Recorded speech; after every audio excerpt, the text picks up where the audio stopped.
Quero convidar a igreja a abrir as suas Bíblias. Evangelho segundo escreveu Lucas, capítulo 24. Nós estamos no culto de ceia do Senhor, ao qual nós relembramos em memória da morte e ressurreição do Senhor Jesus.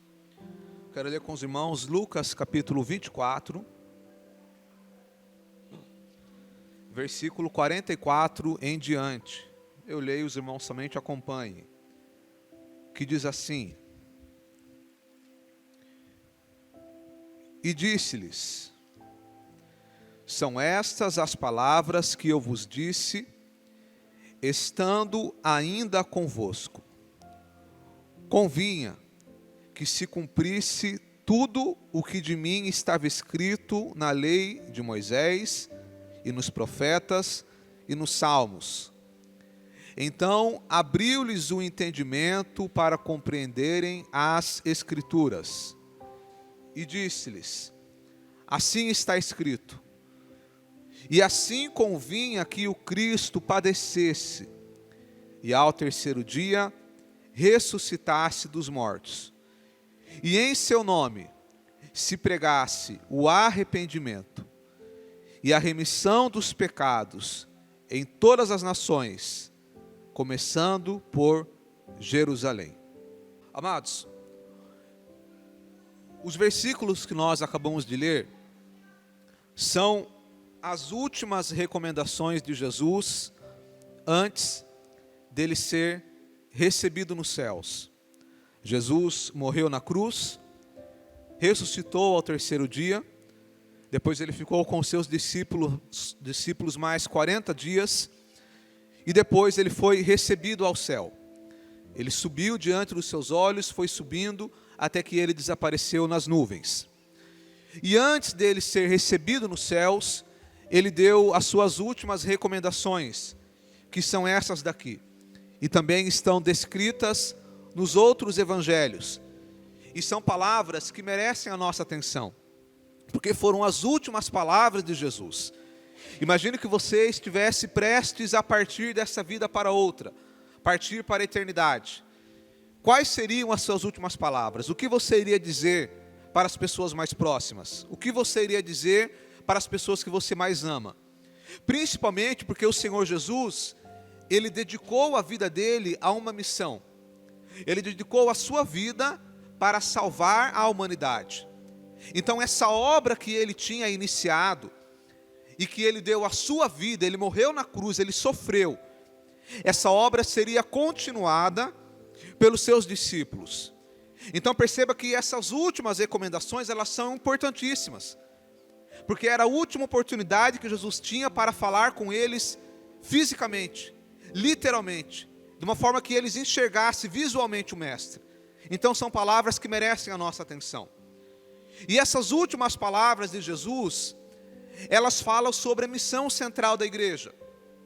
E o que eu quero chamar a atenção aqui nesta manhã, é em especial para o versículo 47, que diz: E em seu nome se pregasse arrependimento e remissão dos pecados. A pregação, ela é uma missão de todo cristão.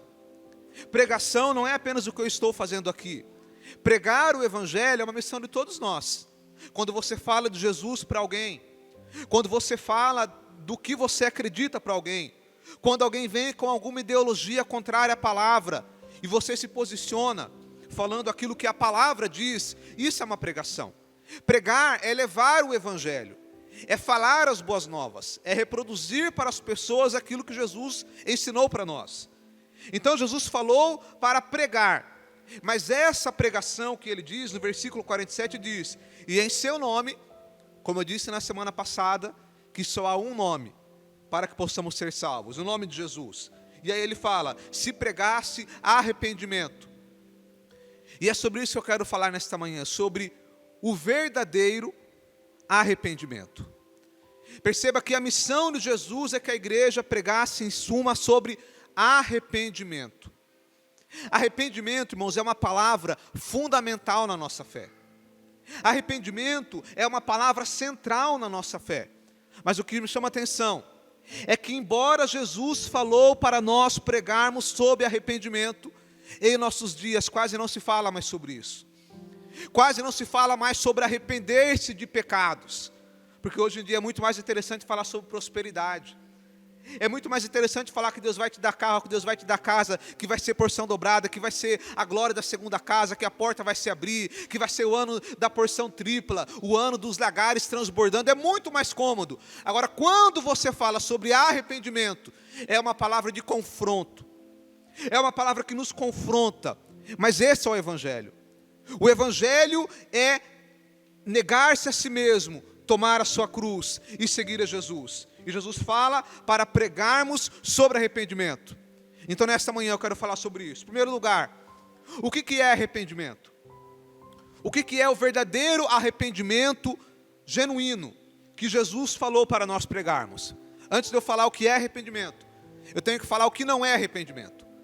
Arrependimento não é um sentimento. Repita comigo, arrependimento não é um sentimento. Por que eu estou dizendo isso? Porque quando alguma pessoa faz alguma coisa errada, seja ela o que for, e ela faz sabendo que é errado, e ela muitas vezes é pega no erro, ou o erro traz alguma consequência, geralmente vai haver um arrependimento, entre aspas. Como por exemplo, alguém que é um ladrão, e ele rouba por anos, não tem nenhum remorso, mas quando ele é preso, e ele chega lá na prisão, e ele está lá encarcerado, perdeu a sua liberdade num lugar terrível, sem conforto nenhum, aí muitos, entre aspas, ficam arrependidos. Quando eu sair daqui, eu vou mudar de vida, eu estou triste. Alguns até se convertem, começam a ler a Bíblia, oram, e muitos quando saem de lá permanecem. Mas eu já vi muitos, infelizmente é a maioria, que muitas vezes tinha uma vida aqui fora no crime, não colocava a mão na consciência. Quando foi preso, lá na prisão, se arrependeu, mas depois quando saiu, voltou a fazer tudo de novo. Isso acontece ou não acontece? É porque não experimentou o verdadeiro arrependimento. O que ele experimentou foi um sentimento de remorso. Eu fiz alguma coisa errada e estou pagando por isso. Agora, o arrependimento ele não é um sentimento. O arrependimento ele é uma convicção que vem na mente e muda nossas atitudes. A palavra arrependimento, ela tem a ver com mudança de mentalidade e mudança de atitude. Mudança de mentalidade e mudança de atitude. Quando nós experimentamos o verdadeiro arrependimento, a primeira coisa que tem que mudar é a nossa mente. E, em consequência disso, as nossas ações. Eu disse do exemplo da pessoa que está encarcerado, que ele estando encarcerado, ele não vai poder roubar mais, pelo menos lá dentro, vai diminuir a chance. Alguns lá dentro fazem crimes, mas ele estando preso, ele não pode mais. Então a atitude dele foi mudada, mas foi mudada à força, porque ele não pode mais cometer o crime. Agora, o interessante é quando a pessoa, mesmo podendo fazer o erro, ele muda a sua atitude e toma a decisão de mudar o seu destino. É por isso que quando nós falamos de arrependimento, nós falamos de conversão. É quando você está indo para uma direção, numa estrada, e aí você erra o caminho, você passa por onde você deveria entrar. O que você vai ter que fazer lá na frente? Você vai ter que fazer um retorno, mas você vai ter que ir lá na frente, você vai pegar o retorno, vai voltar e vai ir para o seu caminho. Ou seja, você vai ter que mudar a direção, é conversão. É por isso que fala se converter. Tem muita pessoa que não se converte, ele se convence. E é diferente se converter de se convencer. Convencer é quando você é que nem uma criança, irmão. Que a criança você trabalha com ela à força. Você fala para a criança, não coloca o fiozinho na tomada. Eu fiz isso quando eu era criança. Eu achava legal. Eu falei, o que será que acontece se eu colocar a chave de fenda na tomada? Eu coloquei, deu uma explosão, amado. A criança é assim. Então o que o pai vai e faz? O pai vai lá e tampa a tomada, não é assim? Tampa as tomadas da casa para a criança não colocar. Mas quando a criança vai crescendo, o que você espera? Que a criança entenda, olha, se você colocar o dedo ali na tomada, o dedo não vai entrar, mas se você colocar algum fio ali, você vai levar choque. E o dia que a criança levar um choque, e isso aconteceu comigo, Aí ela nunca mais esquece, amado. Aí ela não vai mais colocar, não é porque você colocou a regra. Ela não vai mais colocar porque ela tem uma convicção. Se eu colocar, eu vou levar choque. Isso é arrependimento. Essa é a diferença do arrependimento verdadeiro para alguém que está sendo obrigado a fazer alguma coisa. O arrependimento é quando nós entendemos, isso que eu estou fazendo não agrada a Deus. Eu tenho certeza que isso é errado, então agora eu vou mudar a minha atitude. Arrependimento é isso. E é isso que Jesus estava ensinando, que em seu nome se pregasse arrependimento. Eu quero falar com os irmãos, em primeiro lugar, arrependimento é mudança de mentalidade. Eu quero que os irmãos leiam comigo Romanos capítulo 12. Preste muita atenção, amados. Romanos 12, versículo 1. Estamos falando sobre arrependimento, mudança de mentalidade. Rogo-vos, pois, irmãos, pela compaixão de Deus, que apresenteis o vosso corpo em sacrifício vivo, santo e agradável a Deus, que é o vosso culto racional. Agora preste atenção. E não vos conformeis com este mundo, mas transformai-vos pela renovação do vosso entendimento, para que experimenteis qual seja a boa, agradável e perfeita vontade de Deus. Ele diz aqui, e não vos conformeis com este mundo, mas transformai-vos pela renovação de vosso entendimento. O arrependimento genuíno é esse. Ele muda a nossa forma de pensar. Ele muda a nossa convicção. Quando eu verdadeiramente abro espaço para o Espírito Santo de Deus agir na minha vida, para que Ele possa trazer o arrependimento genuíno, vai ser feita uma ação que nós chamamos de convicção de pecado. Repita comigo, convicção de pecado. Arrependimento precisa ter isso, irmãos, convicção de pecado. Você lembra que eu falei da criança? Que ela, quando você tampa a tomada, ela não vai mais colocar o fio na tomada. Mas ela não vai colocar, não é porque ela entendeu que é perigoso, ela não vai colocar porque ela não pode colocar. Agora, o arrependimento é quando você não faz, porque você entendeu que aquilo é errado diante de Deus. Convicção de pecado. A Bíblia diz que todos pecaram e destituídos estão da glória de Deus. Todos nós somos pecadores.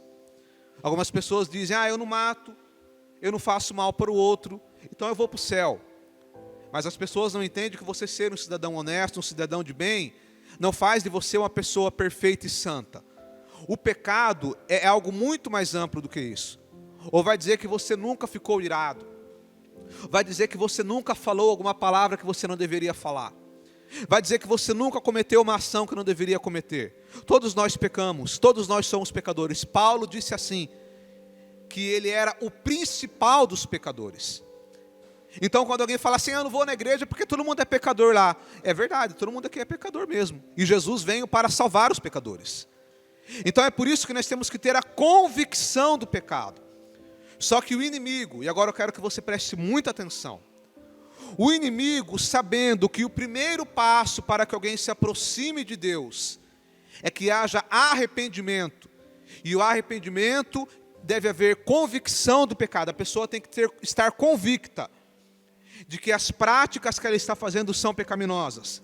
A pessoa tem que estar convicta que mesmo que ele é um cidadão de bem e honesto, mas isso não faz dele uma pessoa perfeita, ele tem pecados e ele precisa de salvação. Então o inimigo sabe disso, ele conhece a Bíblia, amado. Isso que eu estou falando aqui, ele sabe. E às vezes sabe até mais que muitos cristãos. Então ele usa uma estratégia que se chama relativismo. Diga assim, relativismo. O que é relativismo? Relativismo é a teoria de que não existe verdade absoluta. O relativista, ele sempre vai tentar desconstruir a verdade, comparando uma coisa com a outra. Então, para um relativista, uma coisa é uma coisa dentro de um contexto, mas essa mesma coisa dentro de outro contexto, ela é outra coisa. Eu vou explicar para você. Por exemplo, se você chegar e falar assim, para um brasileiro, quanto você ganha? Ele vai falar, eu ganho R$2.000. Para a nossa cultura aqui no Brasil, com R$2.000 você consegue ter uma vida regrada ali, tendo o essencial. indo no mercado, sem gastar muito, pagando um aluguel, se caso pagar aluguel de uma casa mais simples, você consegue ter uma vida regrada. Mal e mal vai dar para você ter um carro. E se tiver, vai estar no perigo ali de qualquer hora ter uma surpresa. Então, para nós aqui no Brasil, R$2.000, você tem uma vida simples, sim ou não? Uma vida simples, você não vai passar necessidade, mas é uma vida simples. Então, para o brasileiro, R$2.000, nesse contexto, é uma vida simples. Agora, se você chegar lá para um africano que mora no meio do nada, que ele mora numa casa de barro, que quando chove molha a casa inteira, que ele tem uma refeição por dia só, que é só um feijão com caldinho, tem mais caldo do que feijão. Ele tem uma peça de roupa, que ele, quando ele lava, ele fica sem, ele não tem um sapato para andar. Eu te pergunto, se você chegar para ele e falar assim, eu sou pobre, porque eu ganho 2.000, eu consigo comer todo dia arroz, feijão, como uma carne, de vez em quando ovo, eu tenho uma casa para me morar, eu tenho um chuveiro com água quente, eu tenho uma geladeira para colocar as coisas, eu tenho lá no meu guarda-roupa uns 3 tênis. Ele vai falar, você é rico, sim ou não? Isso significa o relativismo. Quando você pega uma coisa, num contexto ela é uma coisa, mas em outro contexto ela é outra. Quem ganha 2.000 para a nossa cultura aqui tem uma vida simples. Mas para alguém que está na miséria, quem ganha isso é rico. Isso é o relativismo. Agora, tem um lugar que o relativismo não cabe. Esse lugar é aqui, ó, na verdade da palavra de Deus. O problema é que as pessoas querem relativizar a palavra. E esse é o problema. As pessoas querem dizer assim, o que é o relativismo da verdade, o relativismo da palavra? É alguém dizer assim, vamos dar exemplos. Eu dou exemplo para ficar mais fácil de entender, irmão. Chega para alguém e fala assim, eu roubei uma carteira e tinha R$100. Daí você fala assim, ladrão, você roubou R$100. Você fez algo que não deveria fazer. Aí ele fala assim, mas o que eu fiz não é tão grave assim, eu roubei R$100, mas tem outro lá que roubou 1.000. Então o que eu fiz não é tão grave assim. Isso é relativizar a verdade. Relativizar a verdade é quando alguém pega algo que é pecado e a pessoa diz assim, isso daqui é pecado, mas tem gente que faz coisa muito pior. Então a pessoa ela sempre quer comparar algo muito pior. E aí dentro disso, se nós entrarmos por esse caminho, nada mais é pecado. Porque sempre vai ter alguém fazendo algo pior do que você. Então é por isso que nós não podemos relativizar a verdade. Nós não podemos vir com esse argumento assim, eu faço tal coisa, é errado, mas tem gente que faz coisa muito pior. Eu não sou uma pessoa tão ruim assim não, amado. O posicionamento do cristão é, se a Bíblia diz não, se a Bíblia diz que é pecado, então é pecado. Não importa se alguém faz algo pior. O meu padrão não é o outro, o meu padrão é aquilo que Deus instituiu pela sua palavra. Então nós não podemos relativizar a verdade. Nós não podemos começar a colocar coisinhas, isso daqui é um pecado menos grave, isso daqui não é. Porque se nós entrarmos por esse caminho, isso não vai gerar arrependimento. Porque arrependimento é convicção do pecado.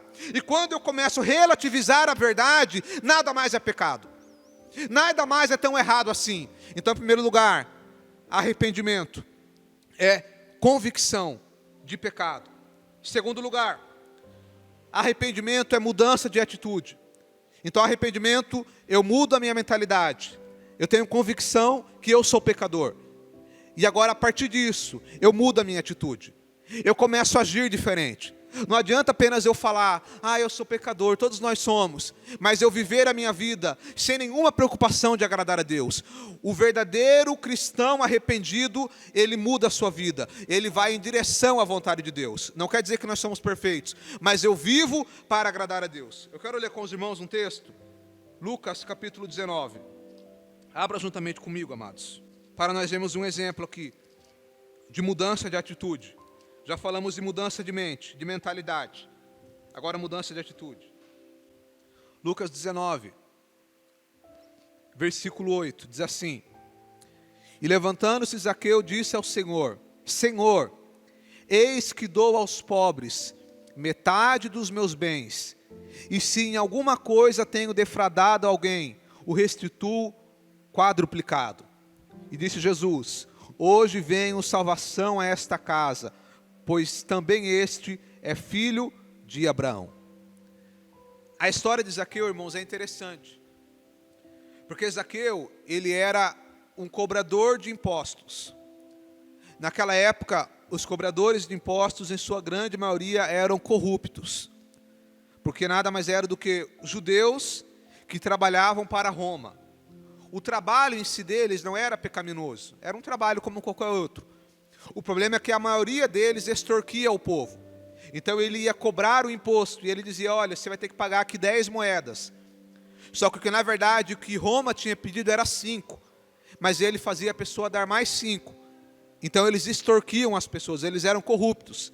É por isso que quando você lê o Evangelho, você vai ver que sempre quando Jesus estava sentado, comendo com publicanos, que eram esses, os publicanos, cobradores de impostos, as pessoas ficavam bravas. Por quê? Porque era a pior classe que tinha. Eram as pessoas mais odiadas que tinham naquela época. E consequentemente, eram pessoas que precisavam de arrependimento. E Zaqueu, além dele ser um cobrador de imposto, ele era pior ainda, porque ele era chefe dos publicanos. Ele era o líder. Então, das duas, uma. Ou ele era um aproveitador, que recebia lucro da corrupção dos seus liderados, ou ele era, no mínimo, conivente, porque ele permitia que os liderados dele corrompessem as pessoas, extorquissem as pessoas. Então é por isso que Zaqueu, quando Jesus vai em Jericó, e Zaqueu está lá na árvore escondido para ver quem é Jesus, e Jesus olha e fala, desce depressa, porque hoje convém pousar na sua casa. As pessoas ficam bravas. Não, tinha tanta pessoa aqui para Jesus dar atenção, mas ele vai dar atenção para o camarada mais odiado da cidade, para o maior corrupto da cidade. É porque Jesus estava falando justamente sobre isso, sobre arrependimento. Ele estava querendo ensinar para aquelas pessoas que, por mais que a pessoa seja o mais miserável pecador, há uma esperança para essa pessoa. Jesus está com os braços abertos, e ele queria mostrar isso. E quando Jesus fala para Zaqueu, e as pessoas acusam ele é corrupto. Jesus não deveria entrar na casa dele. Jesus, como um mestre, vai entrar na casa de um corrupto. E aí Zaqueu, agora presta atenção, amado. Zaqueu, ele dá uma demonstração do que é o arrependimento genuíno. E eu quero que você entenda que arrependimento genuíno, geralmente Deus ele vai tocar na área mais sensível da vida da pessoa. E cada um de nós tem uma. Tem pessoas que o problema dele é com mulheres. Tem mulheres que o problema dela é com homens. Tem pessoas que o problema dele é com o dinheiro. Tem pessoas que o problema dele é com o jogo, com jogos. Tem pessoa que o problema dele talvez é com relacionamentos. Briga com todo mundo. Então eu estou dando um exemplo para dizer para vocês que cada um de nós tem uma área principal que Jesus vai tocar. Tem pessoas que o problema dela é emocional. Porque existem muitas vezes sentimentos que precisam ser vencidos pela fé. Não é toda tristeza que é pecaminoso, não é isso que eu estou dizendo, mas eu estou dizendo que existem sim coisas que são vencidas pela fé. Então cada um de nós tem uma área sensível na nossa vida. No caso de Zaqueu, a área sensível era qual? Qual que era a área sensível? O dinheiro, amado. Ele era corrupto. Então quando Jesus entra, Zaqueu ele vai mostrar o arrependimento genuíno. Através dessa área principal, ele já começa dizendo, leia aí comigo, versículo Lucas 19, versículo 8.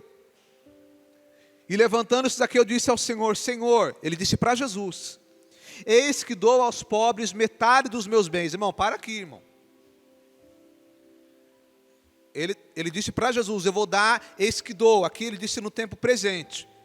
Alguns estudiosos dizem que foi naquele momento ali, ele deu a ordem, metade dos meus bens eu dou para os pobres. Irmão, imagine você dar metade do seu patrimônio. Já foi uma perca enorme para ele. E aí depois ele continua.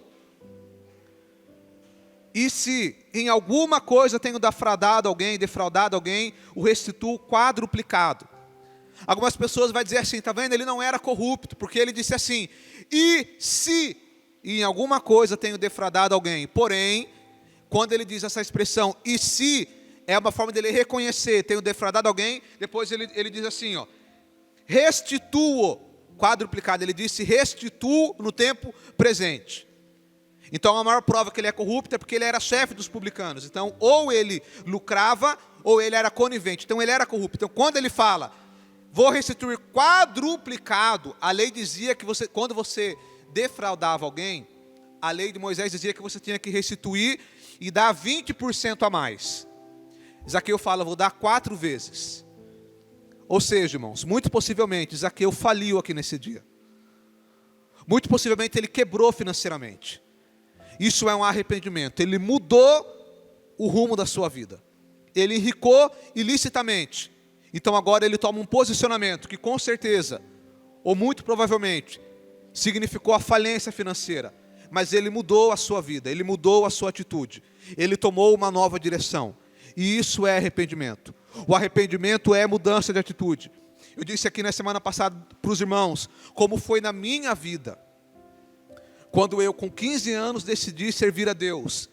E tomei uma atitude, eu cheguei em casa, quebrei minhas fitas de rap, meu CD de rap. Que na minha época eu gostava disso, era coisa de rap, de malandragem, de pichar. E eu tomei uma atitude, eu falei, eu vou servir a Deus a partir de agora. E estou firme até agora, graças a Deus. Então é um posicionamento. Isso é o verdadeiro arrependimento. Então, irmãos, Deus, Ele chama a nossa atenção aqui nessa manhã. Que esse sentimento de arrependimento, muitas pessoas acham que é apenas para aquele que não serve a Deus e está vindo pela primeira vez. Mas não, irmão. Arrependimento é algo que deve ser constante na nossa vida. É por isso que nós, ao participarmos da ceia, a palavra diz, examina-se o homem a si mesmo, e assim coma desse pão e beba desse cálice. É porque o dia da ceia é um dia de nós sentirmos contrição. É um momento para nós olharmos para nós mesmos e ver o como nós estamos aquém, o como nós estamos distantes daquilo que Deus queria que a gente fosse. Porque eu disse para os irmãos no começo que hoje em dia não se fala mais arrependimento, amado. Porque é muito mais fácil amaciar o ego das pessoas, dizer você é o queridinho do Senhor. Deus está se agradando muito de você, você é o bichinho de Jacó. Não, amado. Eu quero te dizer que não. O evangelho não é para a gente se sentir melhor, é para a gente se sentir pior. É para a gente se sentir pior. Porque quando eu olho para aquilo que Deus quer de mim, e quando eu olho para aquilo que eu sou, eu vou olhar e vou dizer, eu estou muito aquém daquilo que Deus quer. Eu preciso melhorar. É por isso que Paulo dizia, eu sou o principal dos pecadores. Evangelho é isso, amado. É nós reconhecermos que nós precisamos constantemente se arrepender dos nossos pecados. Como disse a palavra, porque todos pecaram e destituídos estão da glória de Deus. Quando Jesus viu Zaqueu debaixo daquela árvore, ele disse, Zaqueu, desce depressa. Ele disse, desce depressa, porque hoje me convém pousar na sua casa. Amado, poucas vezes na Bíblia você vai ver Deus estando com pressa de alguma coisa. Deus não tem pressa de nada, mas Ele tem pressa de uma coisa, de salvar a nossa vida. De salvar um pecador que está indo em direção ao pecado. Eu já tive experiências, amados, que me marcaram. De pessoas que a vida inteira não quis saber de Jesus. Não quis saber de Deus. Eu me lembro de uma experiência que eu tive há algum tempo atrás.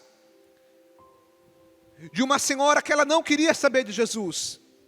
Ela não queria ouvir a palavra. E aí quando ela estava lá no leito de morte, nos últimos momentos, desenganado pelos médicos, uma pessoa da família ligou para mim e disse, pastor, vem aqui orar e fazer o apelo para minha mãe.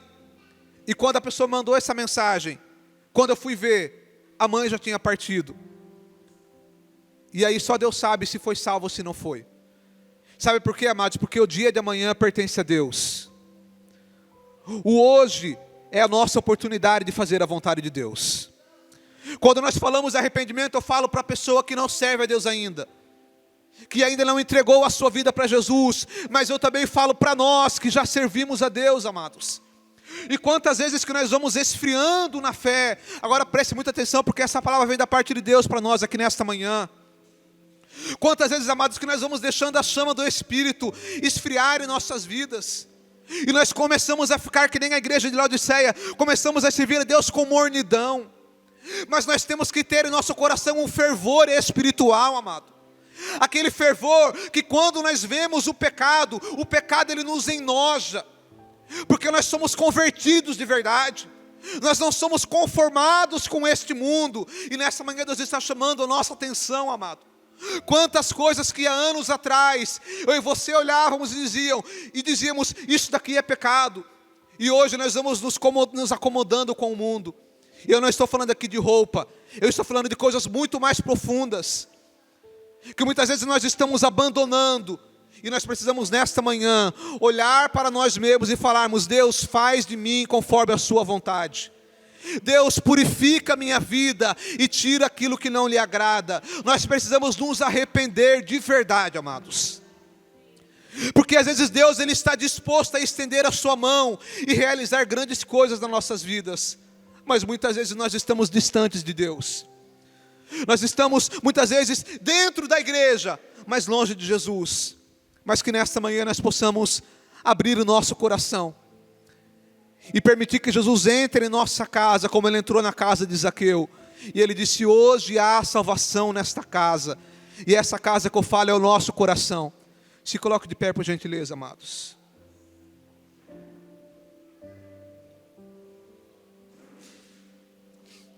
Que esta manhã seja uma manhã de conserto em nossas vidas.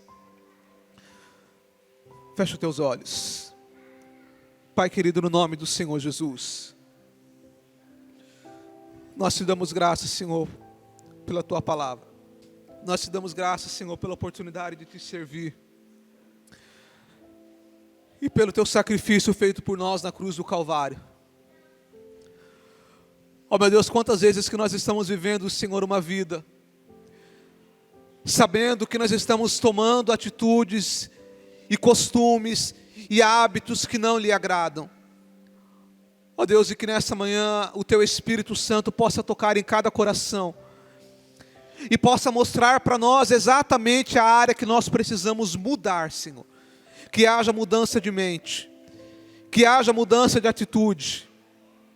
Ó Pai, no nome do Senhor Jesus, que nós não possamos nos acostumar com o pecado. Que nós não possamos nos acostumar em viver uma vida que não lhe agrada, mas que a nossa vida possa ser uma vida para Ti, ó Pai. Para que possamos experimentar qual é a boa, perfeita e agradável vontade de Deus.